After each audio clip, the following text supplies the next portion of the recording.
Hello everybody, and thank you for watching our recording today.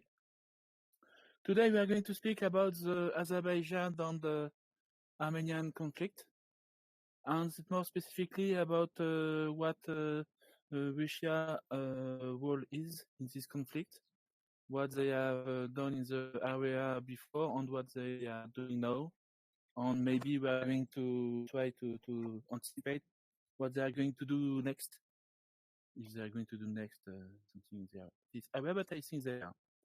So at first we are going to start with the Prata 5 minutes about the historical background of the Russia action in this region. So Prata, in the past, what Russia did in this area? Well, they did a lot of things. Let me give some nice words first for a bit earlier history, because Russia didn't fall from the sky in the Caucasus. So the Armenian Empire or kingdom is a very old civilization, probably the 5th century before Christ. They become somehow an associated, perhaps even a vassal state of the Roman Empire, but their connection with the Roman Empire was always very limited. In a way, their cultural architecture didn't got Romanized like many other vassal states in this region, which actually Romanized a lot, or become more Hellenic, because the Romans of this part of the eastern part of the Roman Empire were dominated by the Hellenic culture. And this is also important to notice. So also something very interesting to tell about Armenia is this the first state in the world that introduced Christianity as their state religion. And yes, and this somehow, it's a mark on the Armenian culture. Their church, which is an independent church, it's connected actually in the religious group. They have nothing to do with each other, but they are together in terms of theology, which is a Syriac church existing today in Syria and Iraq, and the Coptic church in Egypt and in Ethiopia, Eritrea as well. So these groups of church, they are quite different. They support they recognize each other as belonging to the same theocratic family of Christianism. They are quite different. They are very national churches, and this also, it's a bit in history of Armenia. Church and state, they go one each other's together. There is some confusion sometimes when we talk about Russia. In Russia, the church and the state are quite different. The Orthodox Church, it's a bit anti-state, and the state also always trying to control the church, but not being able to. In the case of Armenia, it's more like both things go together. In many cases, the bishops were actually the rulers of some kind of Armenian kingdoms. So when the Roman Empire fell down, the Eastern Empire, called the Byzantine or the Roman Eastern Empire, kept going.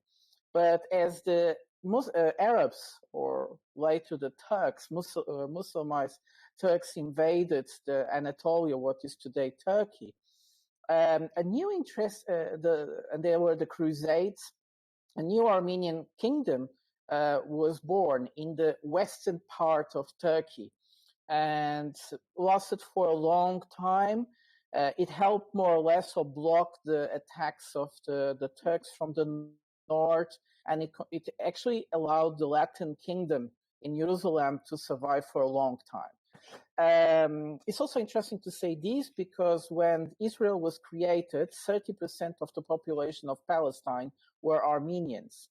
They disappeared by now, which is also something very interesting if you want to understand why Israel is so interested in going along, doing deals with Azerbaijan. Why?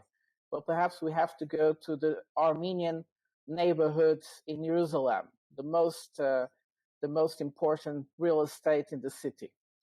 and how Armenians are being expelled also from the neighborhood in the process. Nevertheless, going back to Armenia, Russia. So Armenia lost all its independence, so what we called the Western Armenia, we have to look a map in history. The Western Armenia is quite a big place in Anatolia, almost to the Caucasus, and they lost their independence around in 1555. As we know, when Peter the Great came to power, one of his ideas was he understood that the new power is based on is a naval power, is based on the seas, and he, as we all know, he founded St. Petersburg to have a connection to the direct connection to the sea, to the Baltics, the main routes for the products of the Russians in the north. But he also envisioned that he needed warm waters ports. This is something that will will mark the Russian foreign policy for a long period. We have almost all Tsars until Alexander were very preoccupied with these.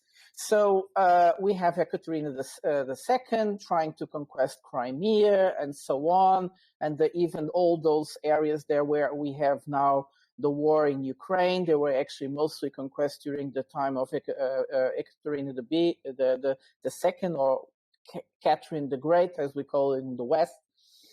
And something also very interesting is that to understand why do the Russians go to the Caucasus. In the foreign policy of the Russians, they just want warm water seas. They have no interest in the Caucasus by itself. The Caucasus was most of it Christianized in the 16th century until in the early age by the Greeks missionaries. So, and Armenia, like I told you, but belonging to a different church family. They were these two families of Christians were pretty much all the time fighting with each other. So we have even today big fights for church in Tbilisi. The Armenians say this church belonged to us. The other one says no, this church belonged to us. We are talking about churches with 1,000 years, of course, very old churches. And the thing is that most probably they have changed hands over the centuries. But one of a very interesting point is Albania, where is today the old Albanian kingdom, where is today Azerbaijan. This kingdom was in the cultural influence of Armenia, but because mostly because it was being conquered by Armenia all the time, but also because they were actually under the Greek Orthodox Church. So there was a lot of conflict in Albania. And we only understand that perhaps the Azerbaijanis are the heirs of this old conflict between the Albanians being Greek Orthodox and most probably, we still don't know because the Armenian scholars say the opposite, and the Armenians which believe this is their area of influence. One very interesting phenomenon, which is also quite old, it's almost 100 years, is the way that Armenians are very well aware of their history and the ways they construct very well their histories. So there are claims, I'm not going to say it's true or not, there are claims that the Armenians place cemeteries in other places to claim their ancestry there. There are claims that Armenians destroyed Albanian inscriptions in churches in order to claim those churches for themselves.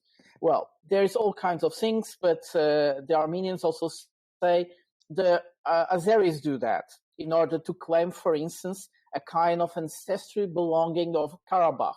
So the idea behind Azerbaijan is that Karabakh was actually an Albanian settlement and that the Armenians Armenized or occupied those areas, and they somehow don't have the right to that land.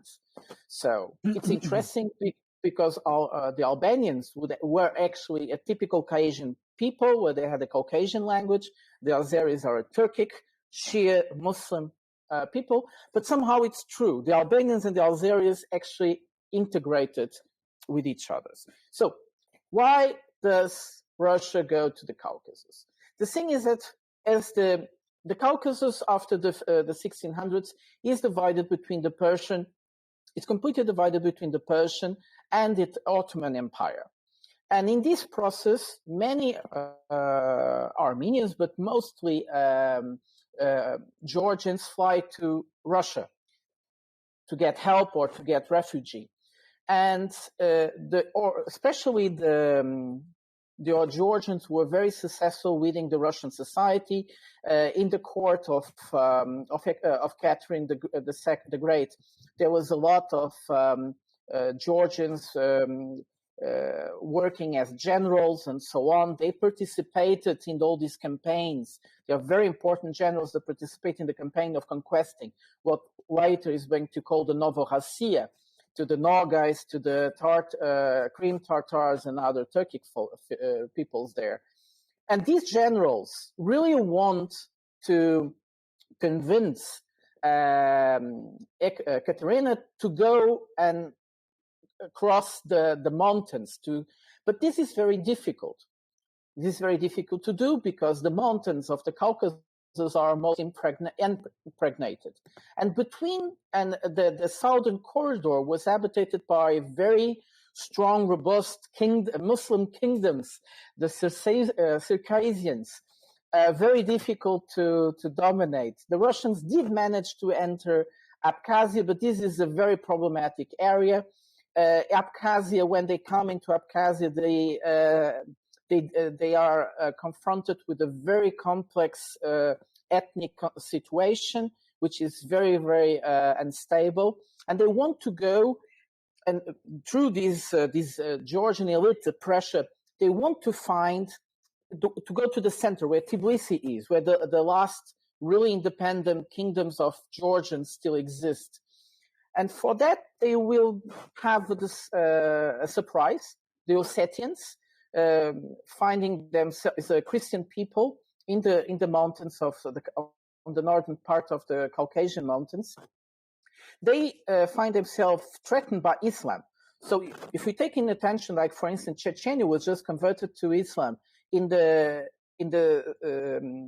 18th century, you have an idea how this area at this moment, the 17th to the 18th century, is extremely unstable due to religion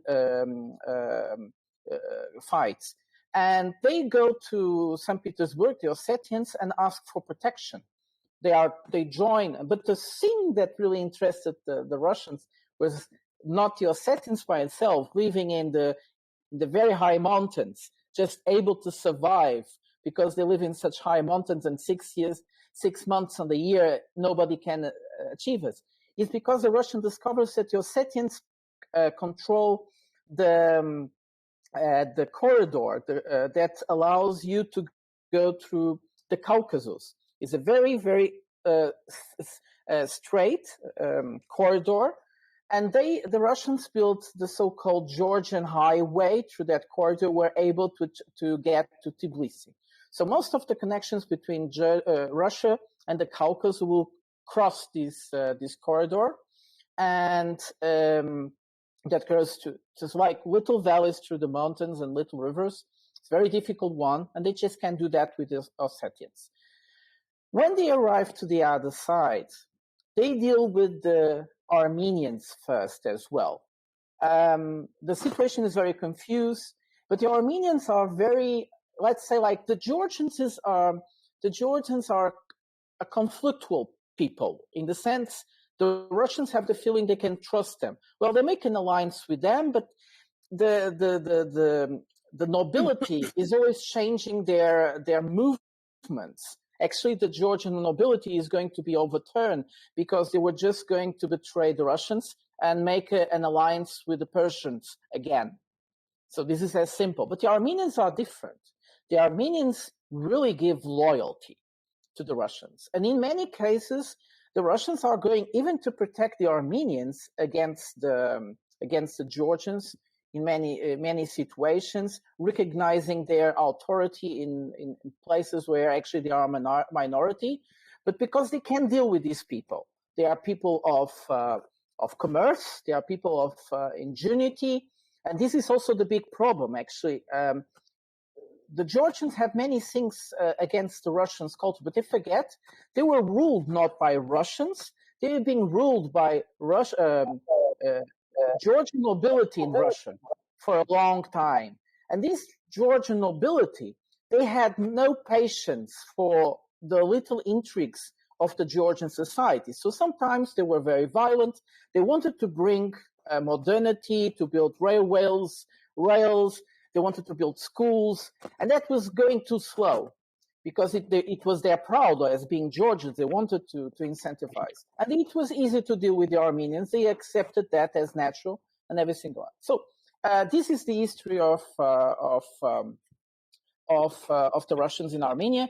Let's just say as well that the Persians were not very happy when the Russians did the alliance with the Georgians, and they attacked the Georgians really badly. And because of that alliance, the Russians 2 years later will attack the Persians really badly. And in that process, they will slowly expel the Persians out of the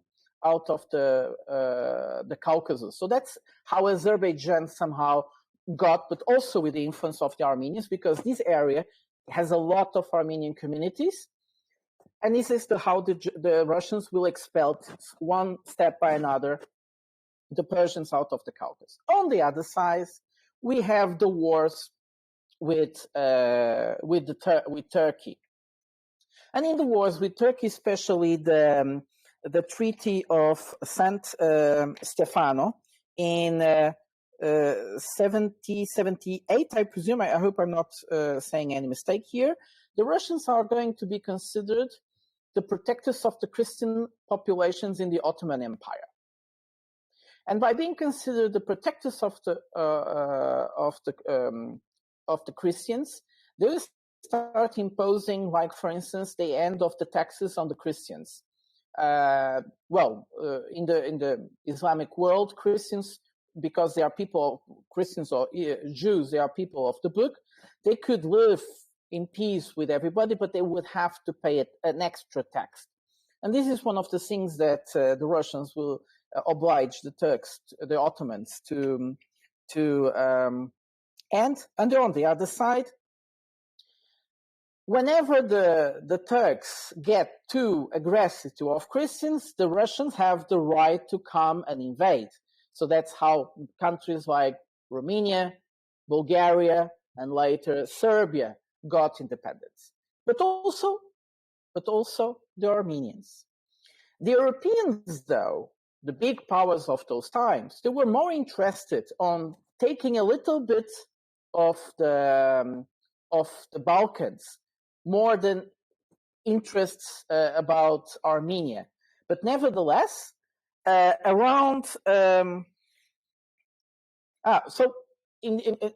this period, there is a so-called within the Ottoman circles, there is this talk about the Armenian question. What do we do with the Armenians? Do we integrate them? What we do? And the Sultan actually tries to impose forced conversion to Islam. This process were always very, very bloody. So in 1895 to 96, 300,000 Armenians are killed. Tens of thousands were then converted. In 1914, the Western powers create the idea that the most eastern province of today Turkey, which were majority inhabited by Armenians, not nowadays, unfortunately, that it would be governed by two foreigner administrators. But the Young Turks didn't like it, and in 1945, they assembled 800 scholars, the elite of Armenians in Istanbul, and exiled them to Anatolia.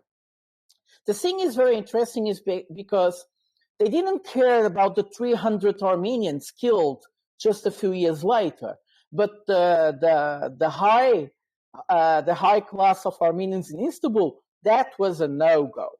And so for the first time, France, Great Britain, and Russia will accuse the Ottoman Turks of crimes against humanity in civilization. They called it a new type of crime that goes against humanity in civilizations. Very interesting. The Young Turks were not very convinced, and they start what we call now sometimes the Armenian Genocide. It was disguised as a deportation, expelling the Armenians from all these areas, from Trabzon, Vans, what is today most of eastern Turkey, and they are deported to the deserts in Syria, in Iraq. Almost 1 million Armenians died, disappeared, perished, starvation, having no water to drink, killing on the process of being forced deported, of slavery to build railways, for instance, and so on. So it's a very bad period. What happens here is that the Russians will intervene, and he occupied several parts of the Eastern Kars and so on. But as the Russian Empire falls down and the royalty of the Caucasus is abolished, a new country will be born. It's called the Transcaucasian Republic, where Armenians, Georgians, and Azeris get together. Well, this togetherness was a bit artificial. Things start to getting very strange. Nagorno-Karabakh declares its independence and the right to be unified with Armenia. As the Transcaucasian Republic falls apart and everybody starts to fight against each other, the Turks will start to invade the eastern part of the Armenia Republic, and they are almost at Yerevan. They invade everything, they destroyed everything, they kill everybody. So we are talking about 1917, 1918. In 1918, the Soviets will annex Karabakh, will annex Azerbaijan, and in 1920, the Armenians, which are being bombarded everywhere by the Turks, actually accept the Sovietization of their territory, and they become a Soviet republic. The Soviets, though, recognize the old frontiers of the previous frontiers, the first frontiers between the Russian Empire and the Ottoman Empire, and that's how in this process many people had to leave. For instance, some parts of Armenia had to be given back to the Turks. The Soviet Republic will be a time where most of these ethnic tensions will slow down. So everybody has no religion. Everybody is a Soviet citizen. There is no reason to fight each other. But things will start to change in 1985. Gorbachev come to power and introduce Glasnost. Glasnost is something like free speech and perestroika reconstruction. So reconstruction or reformation of the economy, and Glasnost for the political speech. The problem about the political speech is that it also brought freedom of hate. So freedom of speech and freedom of hate. And in 1988, Karabakh decided that it wants to join Armenia, Soviet SSR.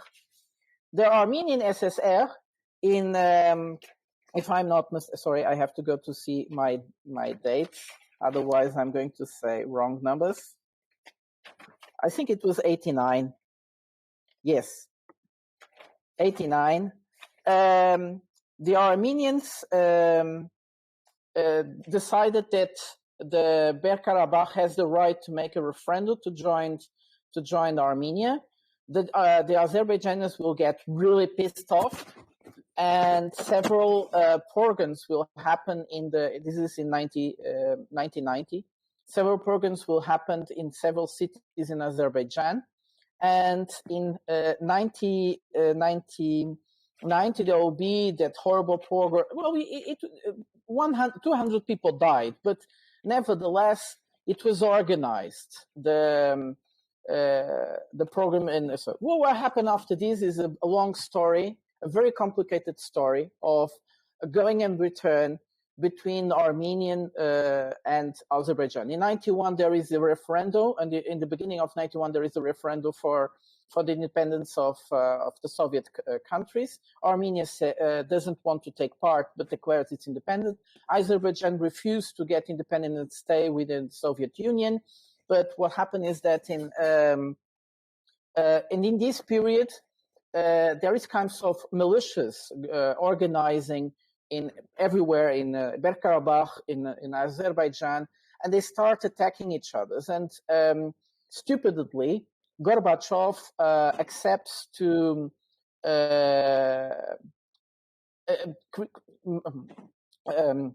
he makes this ring operation. It's called the ring operation, where he wants to disarm Armenian village.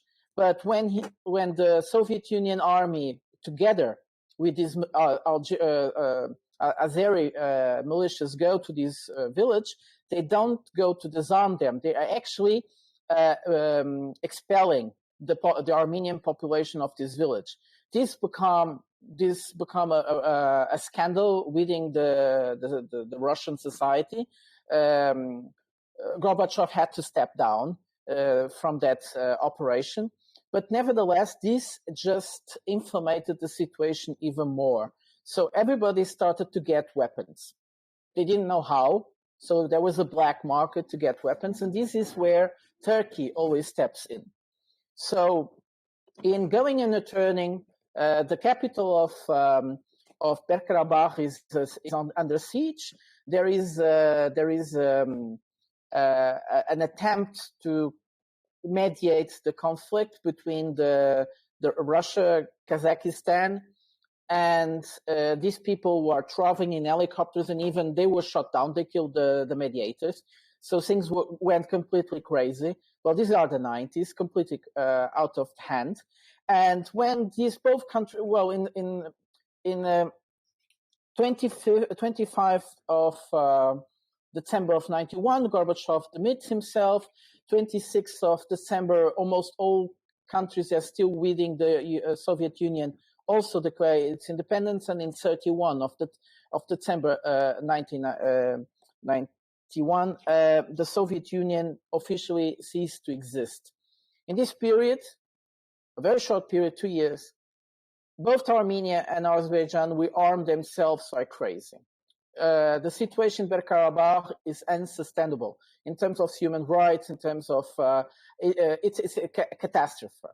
And what will happen is that they will clash. Armenia is going to occupy along not just Karabakh, but also everything in between Armenia and Karabakh, which would be territories of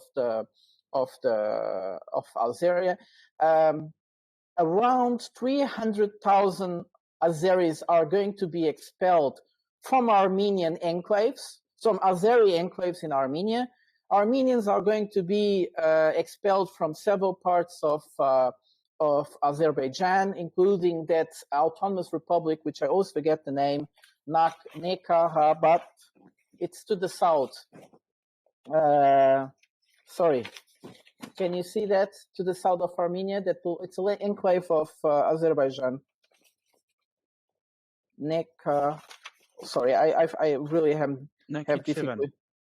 Thank you so much. Yes. So Nakhichevan had around almost 30% of Armenians. These people is going to be expelled as well. So we see actually ethnic cleansing and everywhere.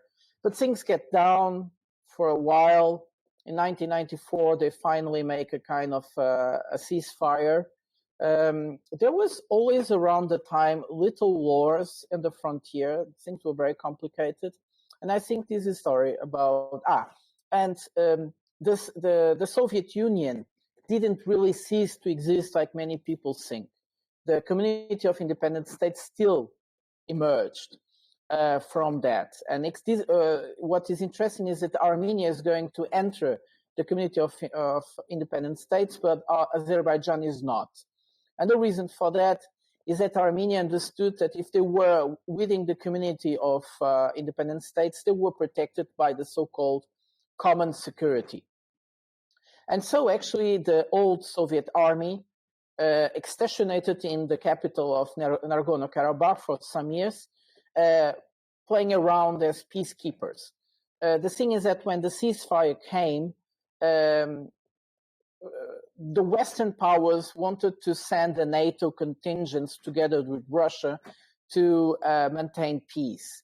Azerbaijans were against, the Russians were against NATO, of course, there, and the Armenians were also against. So actually, this is a single case of a border conflict within the Soviet Union where there is not a peacekeeping mission. So we had a peacekeeping mission in Transnistria, also with the ethnic conflict in the 90s in Moldova, in Georgia, in South Ossetia, and Abkhazia, but not in Karabakh, unfortunately. And this explains a lot why we see things today happen how they are, perhaps. Sorry for being so long. Okay. First, thank you, Prata, for all the work, because your 5 minutes was not really 5 minutes, but I'm sure it was a lot of work. So thank you.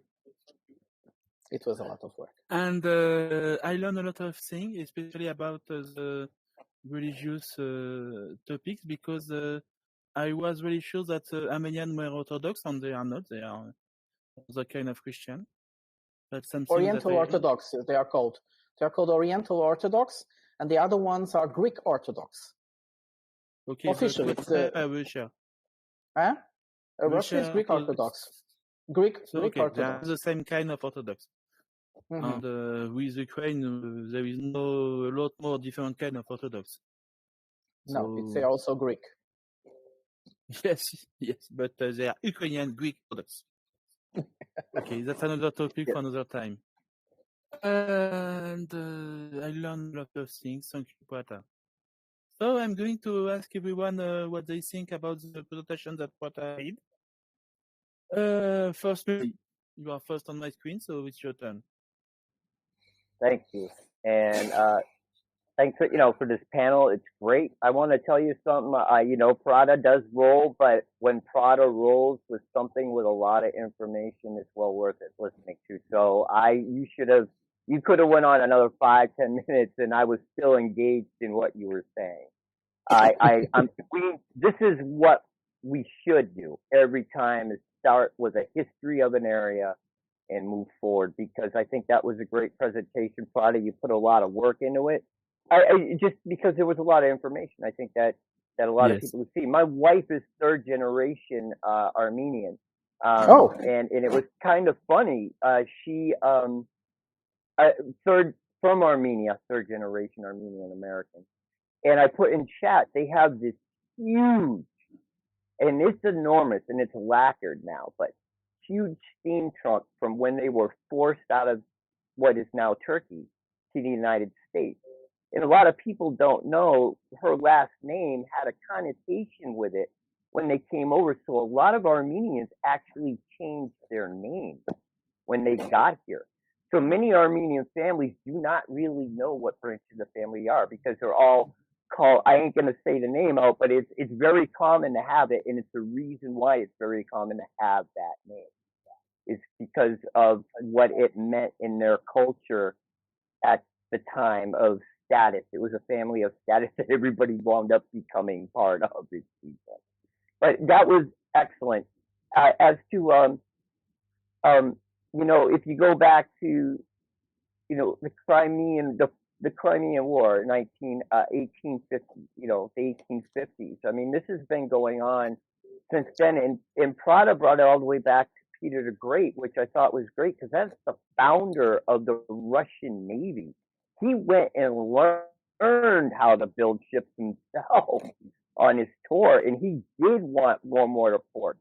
He knew for his country to grow, he had to have ports on both sides of Russia to be able to export and engage the world. And I have no deep knowledge of the area. All I know is that it has basically been a fiery, sorry for the word, shit show in a way, because of all the different conflicts over religion there. And for an American standing here, and I'm not in Europe, so we don't really see it all at all. And now we look at it, how much have we seen is actually the truth of what's happened, and not just merely what our government wanted to show us that happened there. And I'll land my plane there. Okay, thank you for your things. So, Shu, what do you think about the Prata presentation? I think it's very good.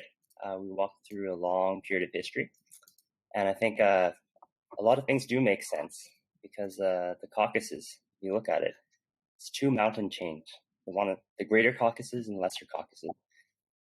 And throughout time, there have been people that have been moving through this area, be it original Caucasian people, be it Roman empires, Persian empires, the Oghuz Turks. So whenever that happened, there's always people that get caught up in different areas. They stay, and then they're scattered amongst. So there's never been clean borders. But just throughout history, I think a lot of things that have happened that have kind of put Armenia in this situation, both as a nation state and kind of like in the psychology of the nation. Like they've lost more and more land. Like the feeling of being lost and swallowed amongst a group of people that are different from them, that are out to kind of take your land, has just been very strong. And now they're just stuck at this very small corner of Lake Yerevan. Because even in 1919, when Caucasian Republic was made, Azerbaijan wanted to take pretty much all the land except for that small lake in the middle, Lake Yerevan. So from Prata's presentation, you can see that this is already a strong groundwork for kind of Armenia, like pushing out in order to stay like existential, right? And if you actually look at that small strip of land of southern Armenia that goes down, there's nothing else besides Nagorno-Karabakh that can provide as a buffer from any other country connecting Azerbaijan's enclave of Nakhchivan to itself, right? And that is the long-term dream of Azerbaijan. Azerbaijan has always looked towards Turkey as not only their cultural and ethnic brother, but also as a way for the future. Because if they can connect to Turkey, they actually become, again, another part of the integrated area, almost like an axis, because they have access to Caspian. Turkey has access to the Black Sea and Mediterranean. If they can push through, they can get that. So the Armenians are very terrified that more pressure is going to be pushed upon them.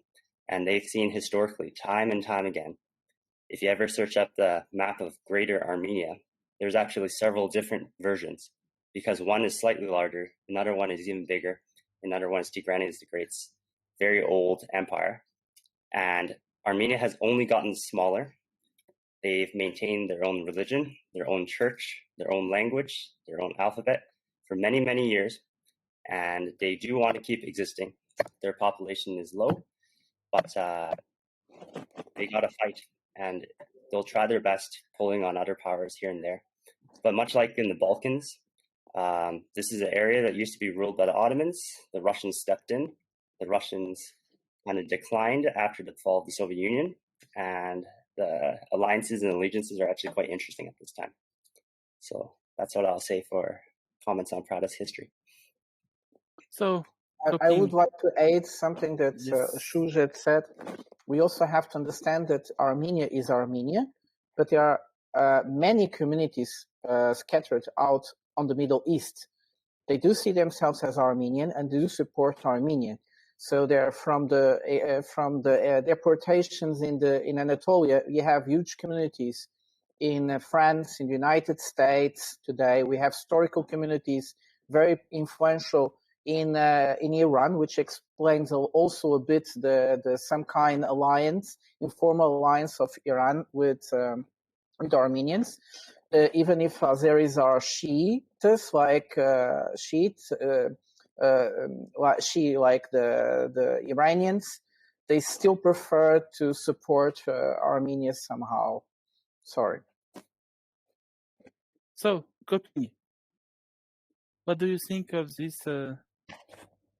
presentation?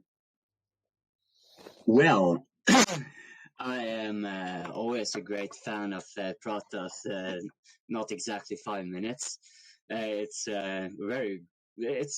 just going to echo what had been mentioned here before. It sets the stage really good, and it really sets a good perspective because of all the reference points. Having covered like millennia of history here, I will of course not be trying to reiterate from every single point, but I'm just going to try some broad strokes here that I think was somewhat alluded to by Shu as well.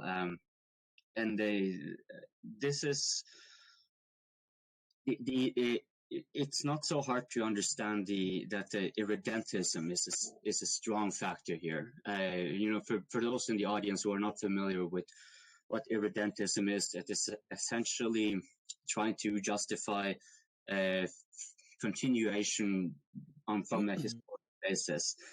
And the Balkans is very famous for that, with having a lot of irredentist mentality because of the prior history and ethnic conflicts.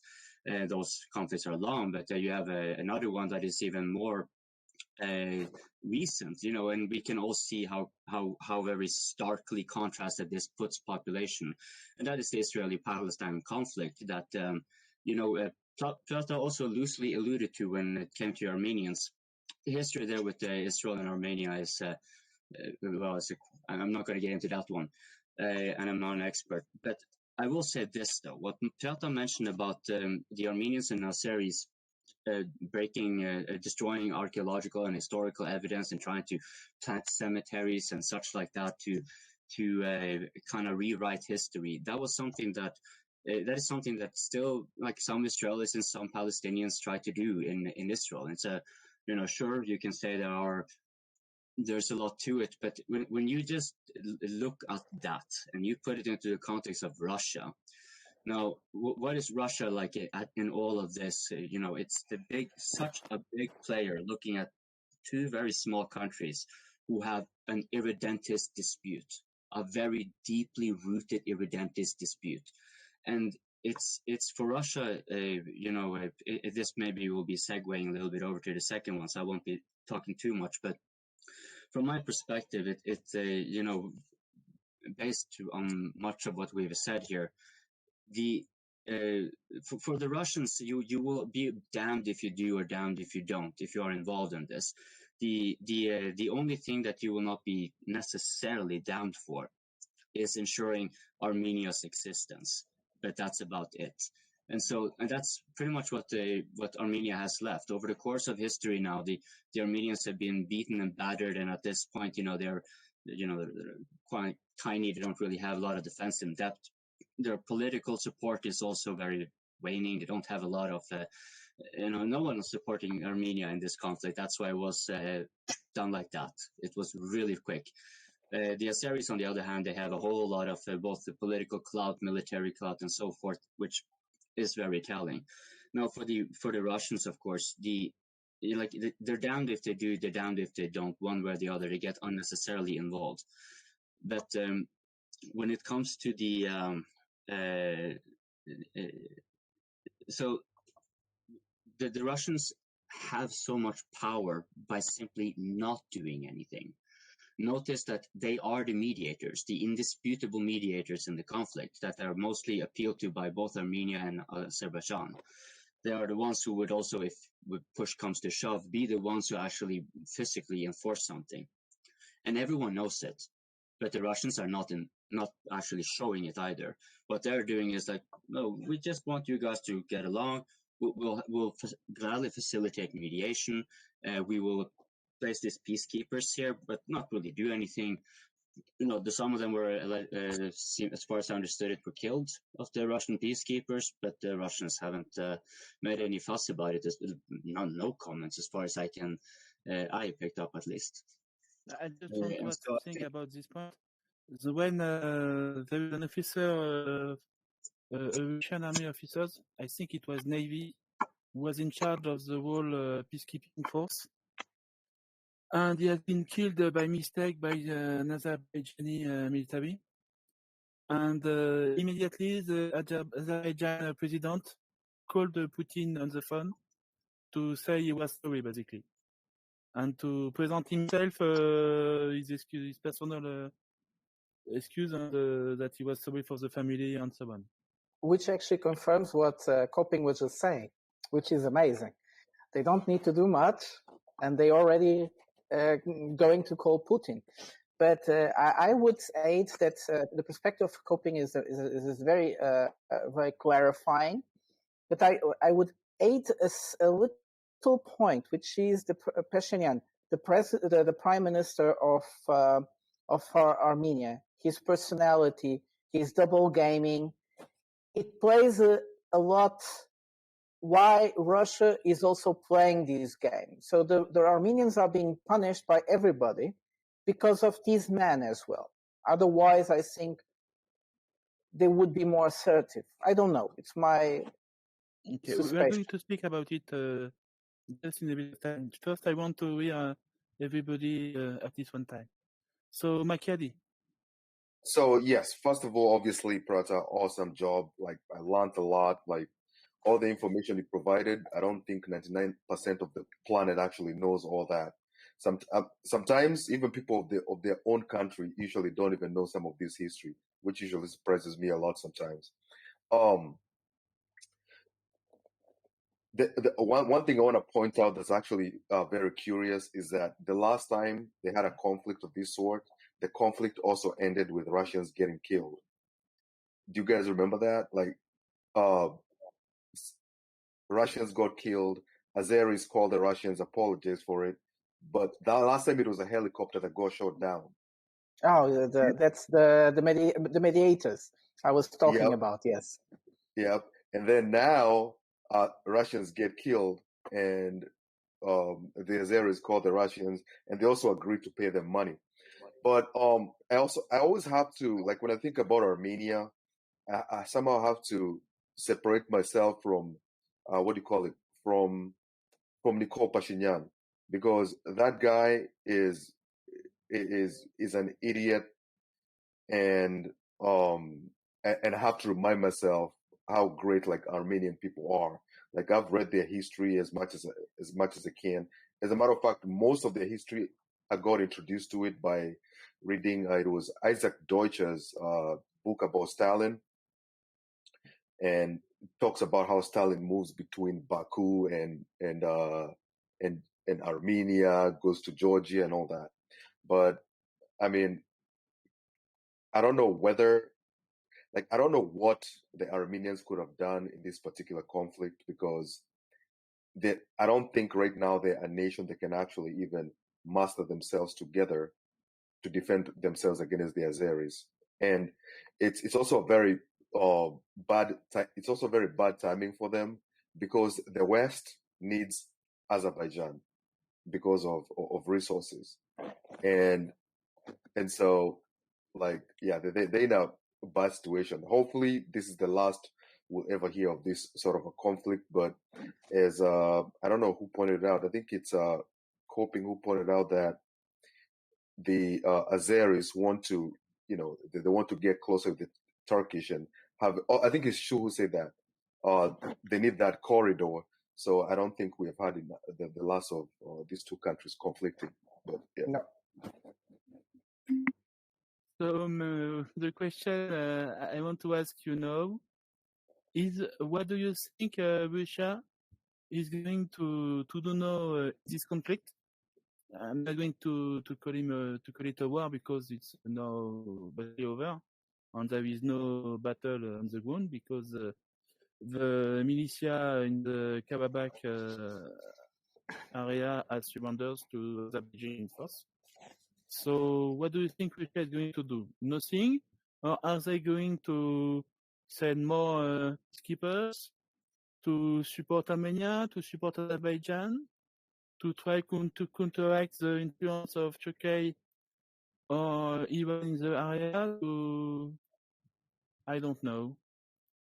Well, and at the last question, that's the same thing.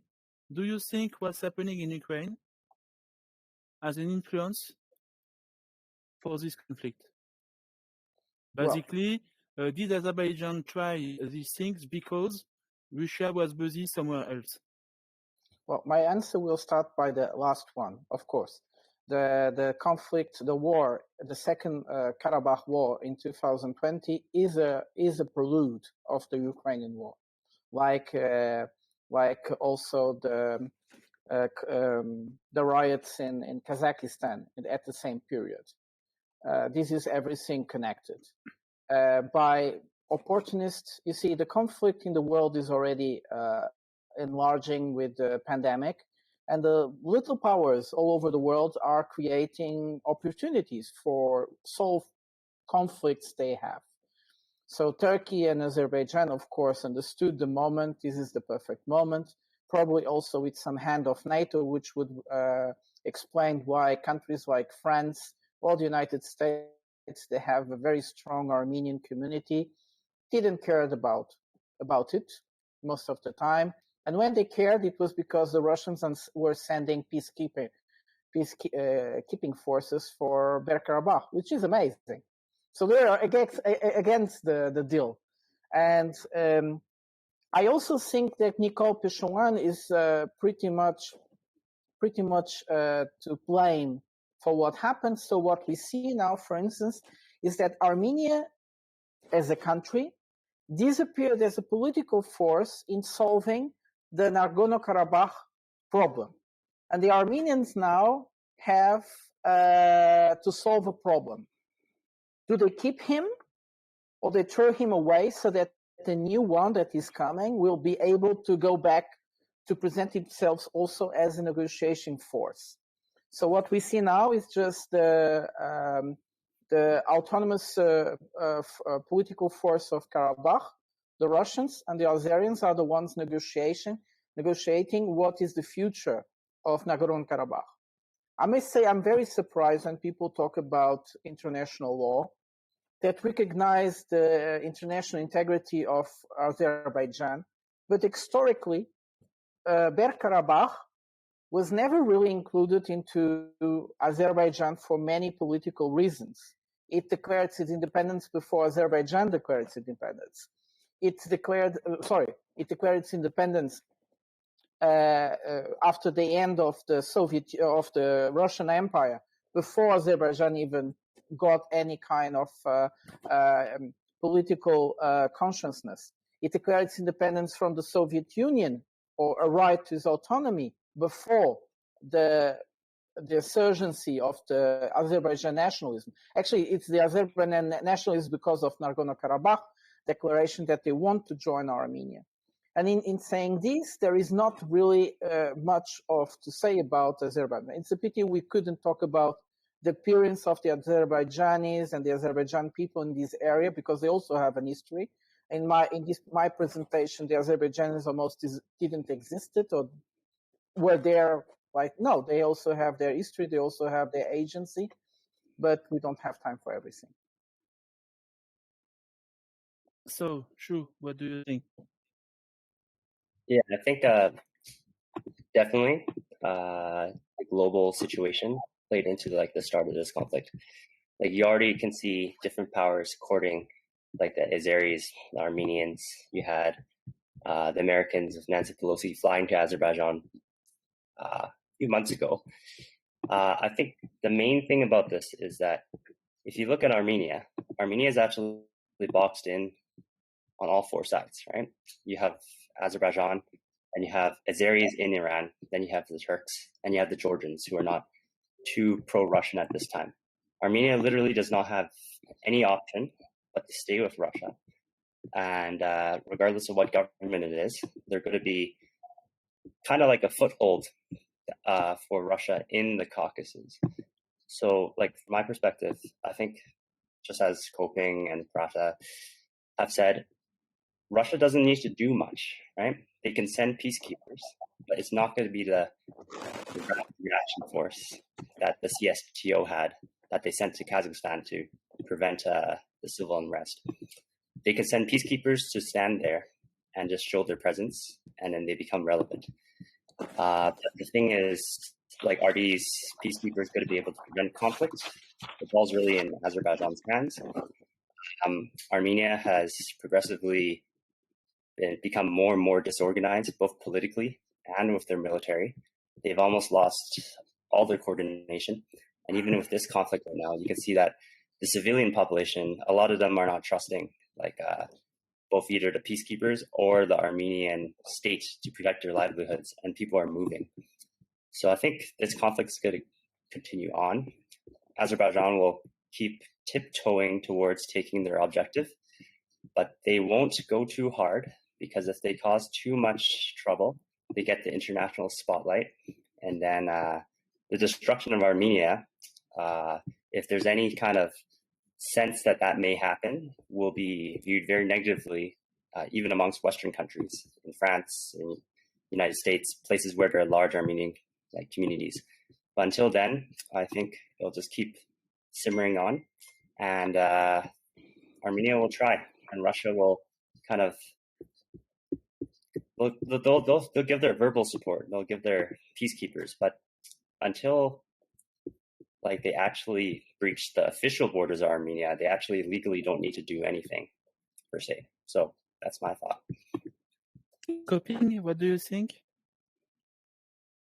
The final thing that Shush said there, I completely agree with. Generally speaking, I think you started with if the Ukraine war had any effect on the decision-making of Russia here. And I'm going to harken back to what I took from what Prata said, and I'm going to also allude further to what Prata was saying there, because we are talking about two countries, populations with the Irredentism. It also brings dogmatic thinking, dogmatic mindset. And this makes this thing in the Ukraine become a very small thing by comparison, because it's begun fairly recently, right? The same thing with Israel. It's also in Palestine. It's also a fairly recent thing. But the Armenians and Azeris, that's long time. And I suspect actually that the Russians actually know both the Armenians and the Azeris better, because dogmatic thinking has a tendency to blindside you. And so for the Russians, they have positioned themselves where they are, as long as they don't do anything more than, provide a helping hand, show some, reconciliatory words and rhetorics, and that's it, not really anything more. Then, that's a difficult position to be in, especially when you're such a powerful nation. As soon as Russia does anything different, I think in this case, it's I don't mean to be hyperbolic. I just like a better comparison. But I would say it is even though Armenia has such a strong support for Russia, I would say it would be for Russia almost comparative to how it is for Switzerland crossing the neutrality line, right? When they saw here in the Ukraine war, they stopped being neutral, actually participated in the war, broke centuries of safeguarding, basically political safeguarding. Now for Russia here, this is different, because what they have is, for example, Armenia firmly under their control, because not only have they been friends for a long time, the Armenians are also are very supportive of Russia, but I think they also subconsciously understand it, especially as the geopolitical situation has changed over the years, that they don't really have anything else. As soon as if they piss off Russia, and Russia says, well, okay, too bad, then they're done. There's nothing stopping it.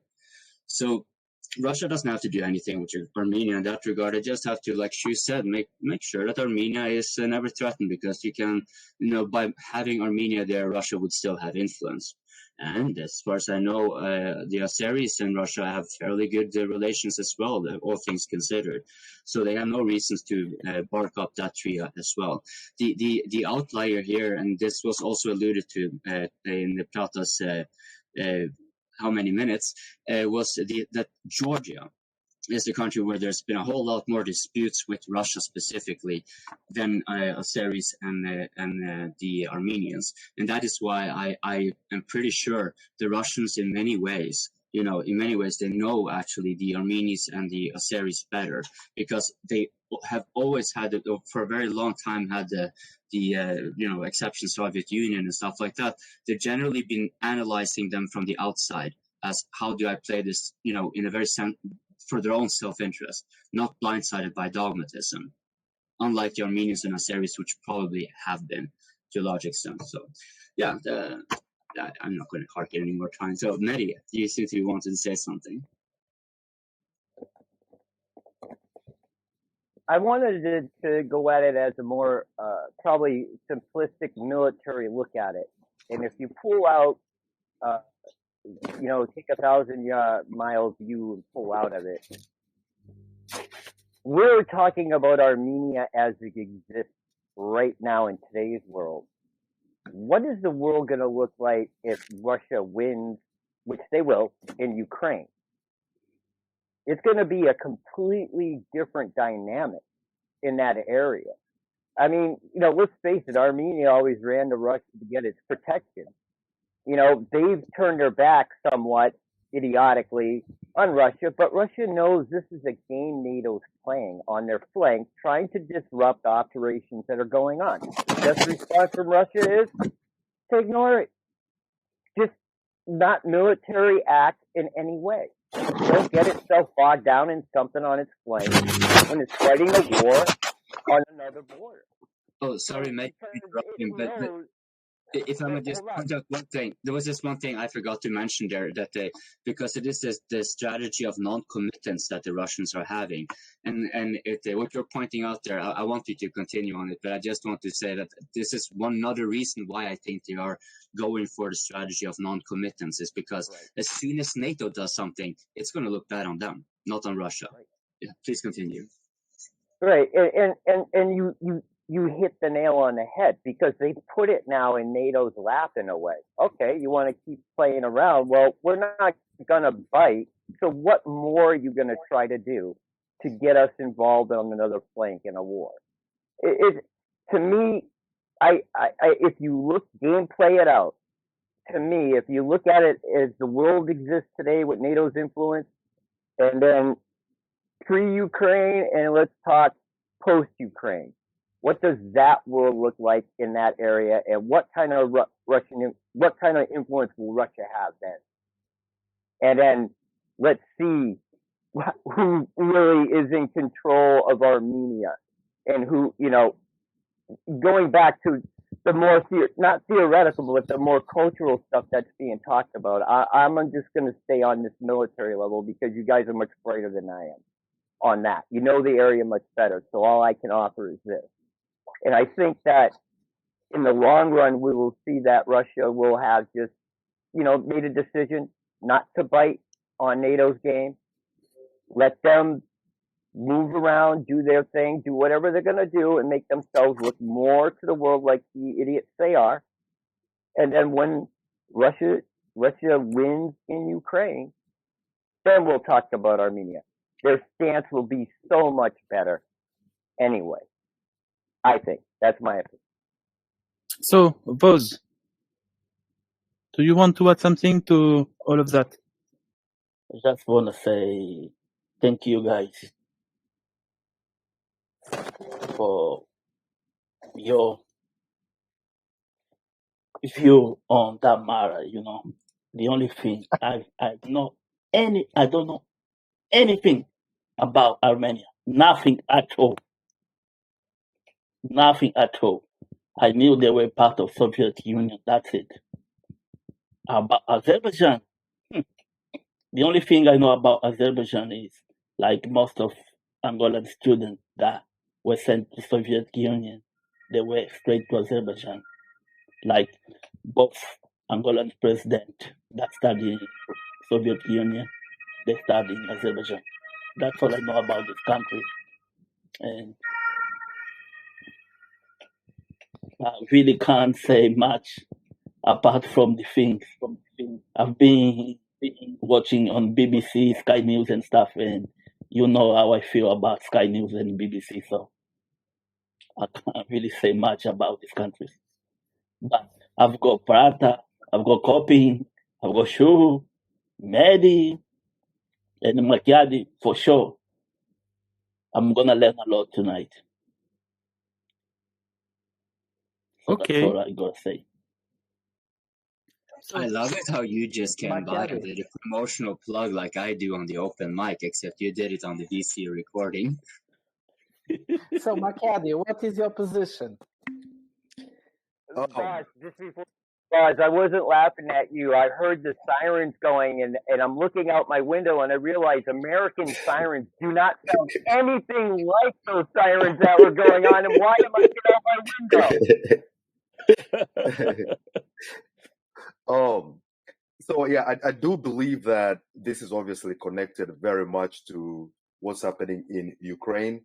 First of all, because almost everything that's happening in the world right now is connected to what's happening in Ukraine.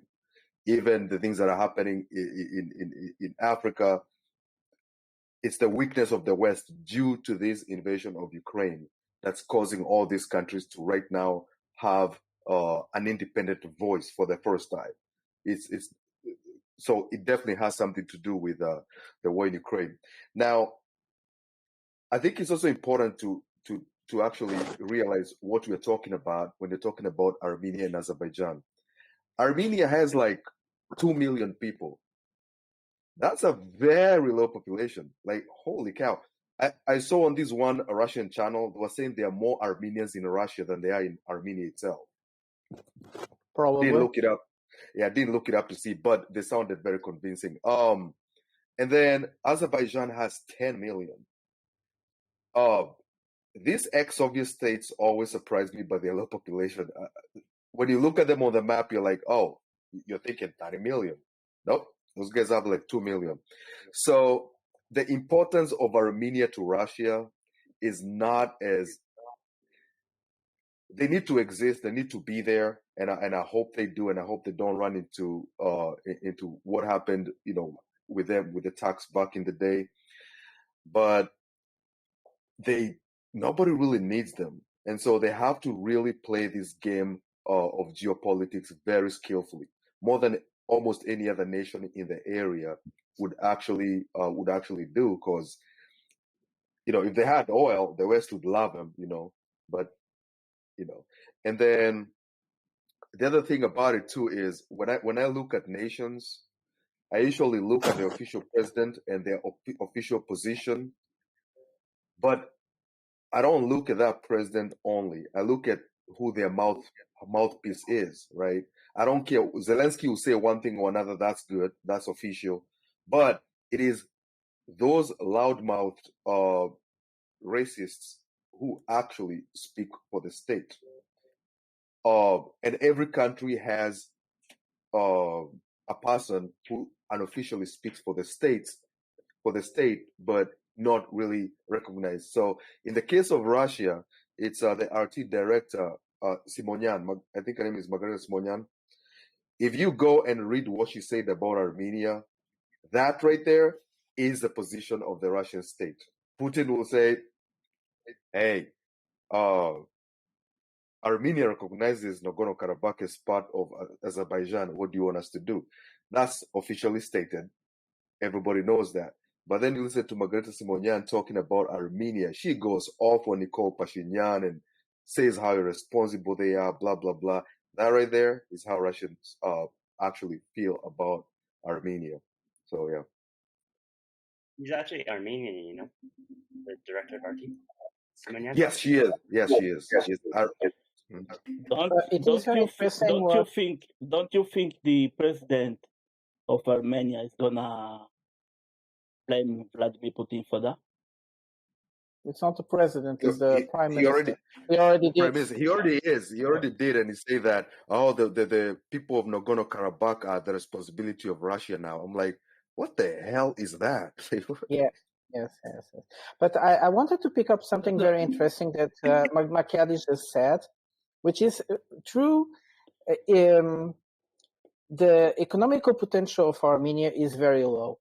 The Armenians do out of a land where there is nothing more than there could ever be there. And this is amazing. But there is nothing there. It's a pretty much wasteland. I'm sorry for saying this. Armenians perhaps will not disagree that much. It's not a very productive land in terms of agriculture. They do have some cognac, which sells very well in Russian supermarkets. But besides that, there's almost nothing from Armenia. Now, Armenia is very important as a corridor to allow, for instance, merchandise to go from Azerbaijan to Turkey. And their geopolitical power is in blocking that corridor. On the other side, Armenia is again, a geopolitical power that it never had before, and Pashinyan is not using it. Their economy, like Georgia as well, they growed a lot because they become the main supplier routes to Russia. There have been an immense investment of Russian in both, or not directly in Georgia, but it's through this commerce, this new commerce to Russia due to the sanctions that are making them real hubs, distributing hubs. The same can be said to Kazakhstan. But these countries, Kazakhstan, are very rich. Now, it's also very interesting, going back to coping and also what Makadi said, is that Azerbaijan has a lot of, is very afraid of Russia. Really afraid of Russia. Whenever something happens, the Azerbaijanis immediately stop. If they think they're going to piss off the Russians, is that because everything that is strategic in Azerbaijan can be cut off from Russia very easily. So that's why they're very afraid. The second thing I'm very interested, is like coming back to my answer on the beginning. Sorry for lasting so long again. There was an episode after the peace deal was achieved between Russia, Azerbaijan, and Armenia. So that led to the end of the Second Nagorno-Karabakh War. The Russians tried to bring a Russian-Armenian businessman to Nagorno-Karabakh. Nobody knows how the hell did he got there. The Azeris actually was quite pissed off and asked, how did you guys got that man there? How is it possible? Because Karabakh is completely surrounded now. How did they got that man there? And that man was elected president of Nagorno-Karabakh, like in the night. The Azeris got really pissed off and made them go away, and he had to live. But what I mean with this story, which is very interesting, is that the Russians may have a project for Nagorno-Karabakh. First of all, when I said that about international law, I'm very surprised that nobody brought the issue that Nagorno-Karabakh has to be considered a country, a nation without under colonial rule, that has the right to autodetermination by the resolution 1514 of the United Nations in 1960 that allowed most African countries to get independent. That resolution also applies to Nagorno-Karabakh. So I'm very surprised people still didn't brought it up, but they will. It's a question of time. And I think the Russians are actually negotiating that Nagorno-Karabakh is becoming an independent country. But I don't know. Let's expect, no, not completely independent, but almost. Let's hope. I think that's the most important thing for the Russian diplomacy is to make sure that all the exaction, all the war crime that happened in 1994 are not going to happen again. Quite true. Quite true. I think actually, the main preoccupation, because like have we a said question. before, today Russia in this area is policeman basically, and they don't want when they are in charge to be accused, to be responsible for some mass war crime and things like that. Yes, please continue. I have a question for you guys. I don't know who can answer this, but so the genocide of Armenians by the Turks, how do the Turks, what's the official position of the Turks? Did they say it never happened, or, it wasn't that many people who died? What do they usually say about that? They say it's a deportation, that it was a deportation, and that people died in the process due to many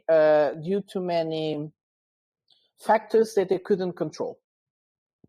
So they don't recognize that this was a program. There was a program to do this. Many people say the opposite. There is even documents that the German ambassador to the Ottoman Empire actually wrote those documents, how to do things in that way.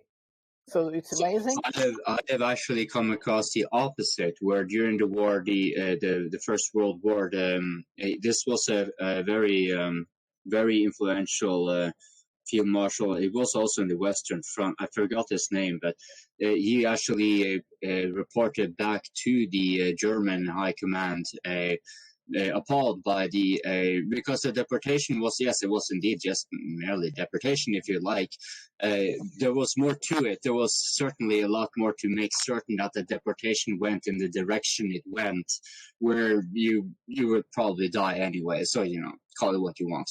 Yes, but there was actually, like, I wasn't familiar with the one you said where someone took kind of a cue from the Germans, because what I'm familiar with is actually that the German general. This is I'll find this one for you later.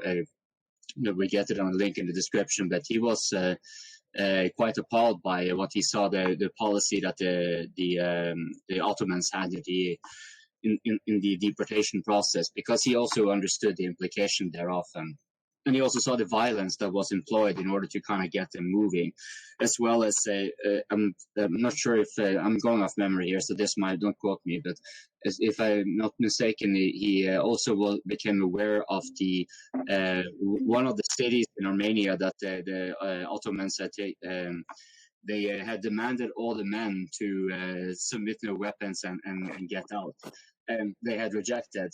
Well, then the city was besieged, and what happened? Well, all the men were killed, and as a part of the coercion process. So, yeah, I'm not going to speak too much about it. But, yes. So, in a way, one thing is the deportation, and all the mean things they did to people to the deportation. Well, they sent people to camps in the desert where there was no water and food. Well, okay. So, and people died on the way, died of starvation, but there was also slavery implied. Then there was what Coping was just saying. At a certain moment, they consider there is a war with Armenians. So they are terrorists, they are fighting. And that's because they are fighting, they can also be killed. So especially the Armenians sees this as a whole process. These are several things happening. And that's how the Turks get away with it, more or less. But let's not forget, when I was saying that until 1920, from 1918 to 1920, the Turks were almost at the doors of Yerevan. And whenever they went through a village or a city, they killed everybody and razed it to the ground. So, yeah. Is this a genocide? Or are these fatalities of war? Well, the Armenians obviously don't see that way, because what they see is that... Depends who's doing it and for whom. Yes, and for whom, yes. So you guys actually explained also why Armenia has such barren land, is basically because that's all they were left with, and possibly all the good land was taken, right? Yes. Yeah, if you actually look at like a geographic map of like Anatolia, and you just search up Armenian highland, like all the areas that have snow in them, all the mountains, Armenians used to live there, right? But then, yeah, just like Prata said, the Ottomans, they saw the Armenians as a proxy of the Russians. So they've always seen a group of people that can't be trusted. So when the conflict did occur with the Central Powers and the Entente, they just saw them as people who cannot be trusted, and they just moved them. The Young Turks started by fusilating. The Young Turks started by fusilating all the Armenians in the Turkish army. And then they went to people. But like responding to Shu, they started exactly with all Armenian officers and soldiers in the Ottoman Empire army. I'm going to stop you here because we need to do the closures. So, Prata, any last word about this topic? Well, for me, like some guys of you said, the war is not over. Armenia should have been much more careful in all this process. Nikol Pashinyan is a very bad politic. He plays with too many cards, and he doesn't know where to go, where to turn to. And the fact that he is not a trustworthy person has proven from the beginning that he is somehow guilty of charge while everything happened like it happened. It doesn't excuse the fact that Azerbaijan started the war. Of course, it didn't. But if Azerbaijan wouldn't have started the war, if they didn't see in Pashinyan someone that the Russians detested, that they considered so repulsive, like they do. And in that sense, I think there was the opportunity door there, and they did it. But they didn't.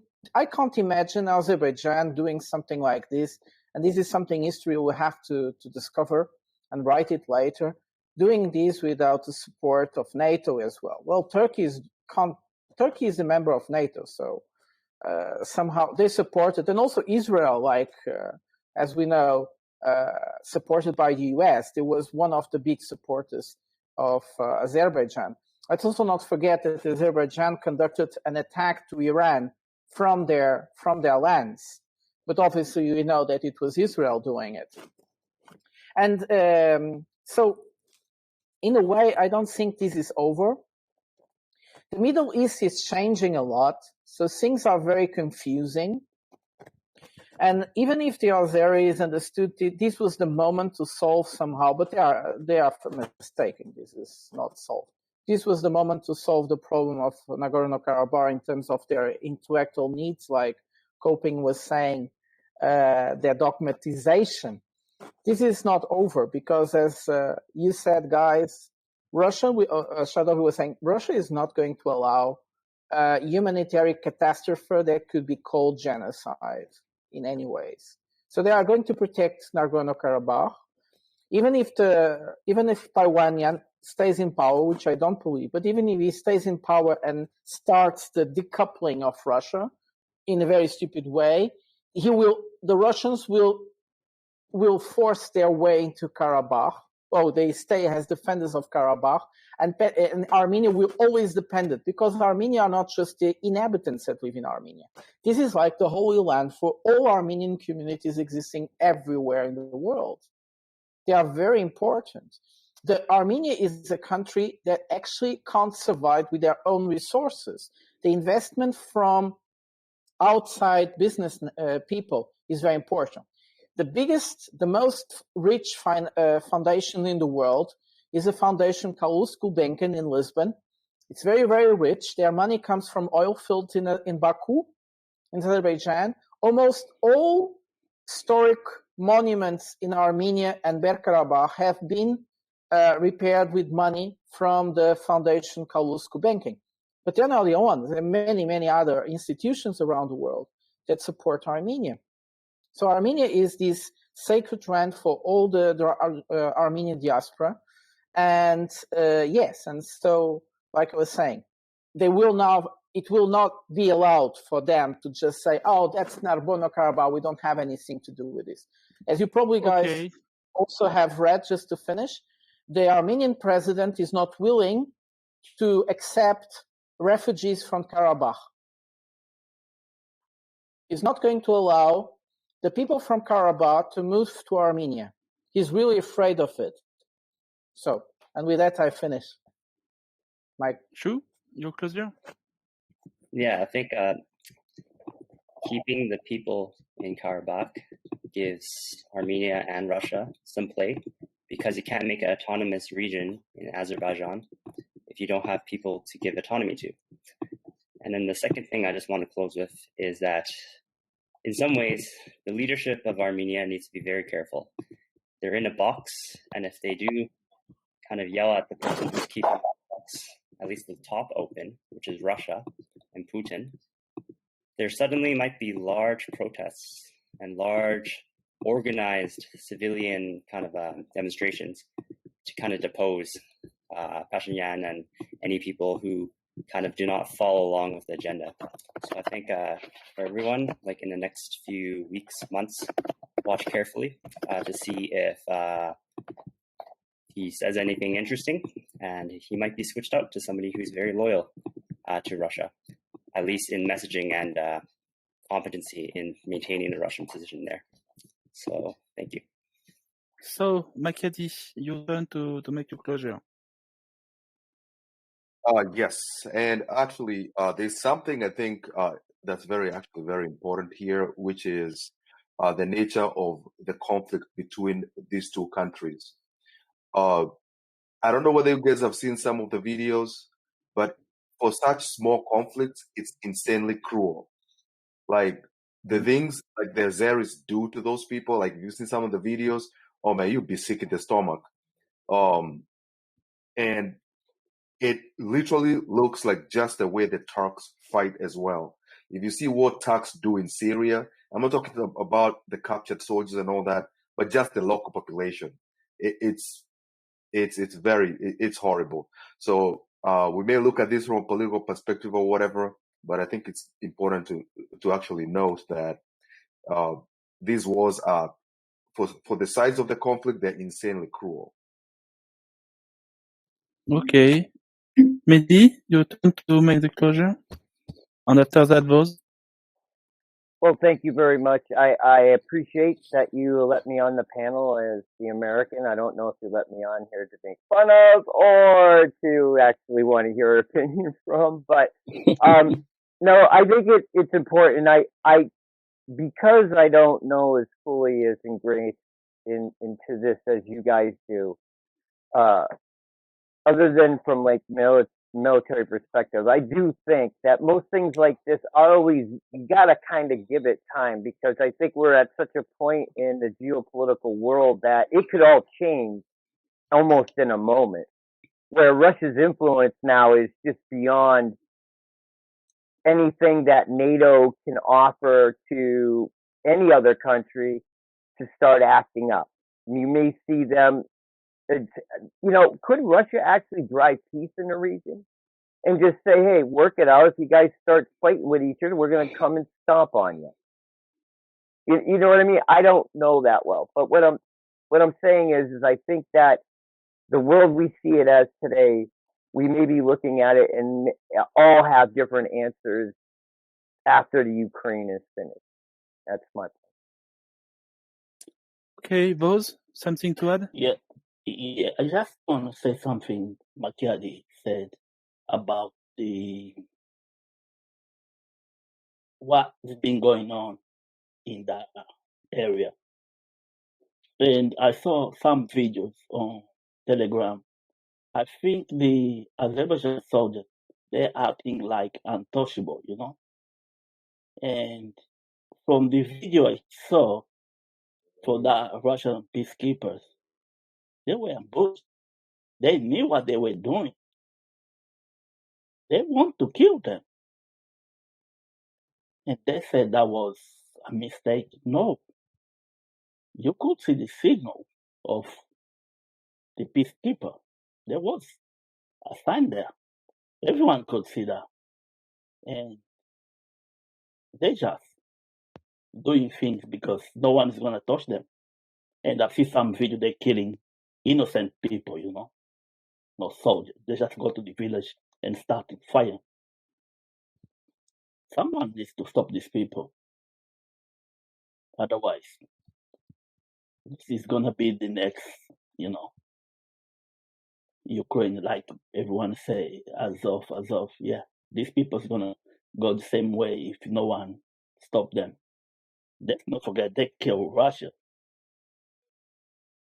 I don't think Vladimir Putin just going to say, yeah, a phone call is going to be something that's going to solve the problem. I don't think so. Yeah, that's all I want to say. Okay. So I just want to add a thing to finish the discussion. finish the talk, is that there is different thing I want to add to these topics. First, there is oil in Azerbaijan, and that's always a thing to think about. The second thing is that Georgia has a lot of Western influence, and it's a direct border with Russia, with the Russian Federation, so it could be a very serious problem for the future of Russia. And I think that's why Armenia is a tool for Russia, for the future of Russia, to keep in control Azerbaijan and Georgia at the same time. And there is another thing I want to add just for Prata, because I know he loves the stuff. If you try to draw a line between India and Moscow, with the curve, you are basically going through Azerbaijan. So if you want to create some kind of freight corridor or trade corridor, you have to go through Azerbaijan. So you want Pakistan and so on, but Azerbaijan too.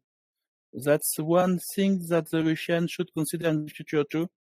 And that's why Armenia is very useful for them to control the whole area.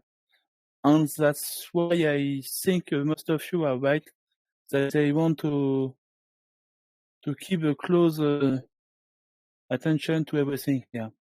Okay, Coping, any closure? I do think in a military sense, we're actually kind of likely to be seen the last of it. But I will be the first one to admit I don't know all there is to know, and thus what I necessarily rely on by default is my coping. And I'm always coping for less war and more, yeah. But I will substantiate that a little bit though, because it has a little bit to do with what Prata actually said towards the end here of his closure, namely that Armenia has such a long history. And it has such a massive diaspora. And that diaspora means that it is always going to be having not only some sort of political clout, but because it has political clout, it's going to be something that one nation or the other internally or one way or the other going to be wanting to employ or exploit. It also has something on the World Heritage site, if I'm not mistaken, so don't quote me on that one. However, I do think that the conflict is like we're talking about the population transfer. That's really the last step of it. It's either accept it and that's what's going to happen, or it's going to be accept a new term and then we are never going to speak about it again. Anyone who has an issue with it, you move, and then that's it. For Armenia, of course, geopolitically, they might be having their own desires, but that's at this point for reasons already outlined quite clear in this whole panel. Quite relevant. There's nothing they can say about it. Their final outlining, though, that them having been on the highlands where they have, basically managed to fight off the overwhelming opposition they've generally been needing to deal with. They have. I don't think that Russia is going to let anything be like they might be letting Nagorno-Karabakh go, because that's such a gray zone that it is a no-go. What are you going to do? Right, I will harken back to what I said. I'm pretty sure that Russia, in some respect, knows both Azerbaijan and Armenia better than themselves, because Russia is, after all, ever since it was a great power, had a lot of influence in this region. It knows these from an analytical point of view. It doesn't need to have any all these things with Armenia and whatever. Yes, sure, there's some brotherly love and all that stuff, but all that aside, the Armenians, I also think, will understand that ultimately, they can't try another uprising, but they will fail it. That ship sailed a long time ago, and so hopefully we will find a more justifiable peace and a lasting solution for the Armenians in those areas that make them reconciliate, hopefully, without too much regard for territorial borders and historical irredentism and all the things that invite cyclical violence. But yeah, that's my coping closure. So, one more thing to say. Thank you very much, Shadowi, for hosting and inviting me on this recording. And I also want to thank Meddy for getting on here. And Americans don't typically get on, and we don't have so much when it comes to the military facet of things. So I hope to be having more talks with you on those kind of stuff. And of course, all my other fellow panelists. And because Shadowi, you should have put me on the ending for this simple reason, because then I wouldn't have all the preamble and my opinionating. I will tell all of you guys, hey, it's just a bunch of dudes getting together, having a recording from all over the world, right? Vosh just decided like he knows what we're doing, so he's not necessarily part of the panel. He just jumped in here like we have a linselys is a term we use in Norwegian. So yeah, just thank you all for watching. I hope you enjoy this kind of random people conversation thingy, and that you press the like and subscribe. And if you find the opportunity to share it, please do.